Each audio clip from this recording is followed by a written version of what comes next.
ღვინისა და ალკოჰოლური სასმელების საერთაშორისო გამოფენის Winexport Georgia 2017-ის ფარგლებში ღვინის მეცხრე საერთაშორისო კონკურსი გაიმართა. კონკურსზე როგორც მსხვილი კომპანიების, ისე მცირე და საოჯახო მარნების ჟამში 43 კომპანიის 164 სხვადასხვა სახის ღვინო იყო წარმოდგენილი. საზეიმო ცერემონიაზე 6 კატეგორიაში გამარჯვებული ღვინოებიც გამოავლინეს და ოქროს 26 медали, ვერცხლის 36, ბრინჯაოს 84 მედლები და საერთაშორისო დიპლომებიც გასცეს.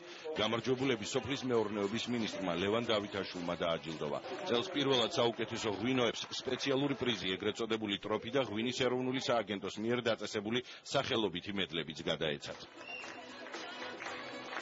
ეს კონკურსი ძალიან დიდი მოტივაციაა ჩვენი მწარმოებლებისთვის და აღსანიშნავია, რომ წელს განსხვავებით წინა წლებისგან ძალიან ბევრი ახალი დამწყები მეწარმის ღვინო იყო წარმოდგენილი და ადასტურებს, რომ საქართველოში ღვინის მრავალფეროვნება იზრდება ასორტიმენტი და ეს ორმაგად სასიხარულოა, იმიტომ რომ ახალ დამწყებ მწარმოებლებს ეძლევათ საშუალება შეაფასონ თავიანთი ღვინოები, დარწმუნდნენ თავიანთ თავში და რა თქმა უნდა მე მინდა ყველას უსურვო წარმოდგენილი. ეს არის ჩემი მთელ ჩემს ცხოვრებაში პირველი ჩემი კომპანიის დაწერილი ღვინო და მე მადლობას ვუხდი პირველ რიგში უფას, მადლობას ვუხდი ჟიურის, რომ ეს პროფესიონალურად შეაფასეს და ჩემი ღვინო ან დაფასდა ფაქტიურად ძალიან ბევრი ალბათ ჩემი მეღვინეობის პრაქტიკის 18 წლის წვალების საფუძველია ეს დღევანდელი გამარჯვება.